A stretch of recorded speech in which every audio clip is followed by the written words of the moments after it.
Water is life. Every living being on the planet is dependent on water. There is, however, an acute water scarcity in many Indian forests. In the peak summers, wildlife often migrates towards human settlements in search of water, bringing them into conflict with humans. This is where Earth Brigade Foundation steps in. Our initiative, Project Aquarius, provides sustainable solar pump installations inside forests. The solar pumps draw groundwater and replenish waterholes, providing precious drinking water for wildlife.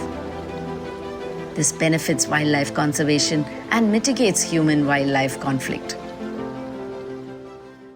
Thank you for supporting Earth Brigade Foundation.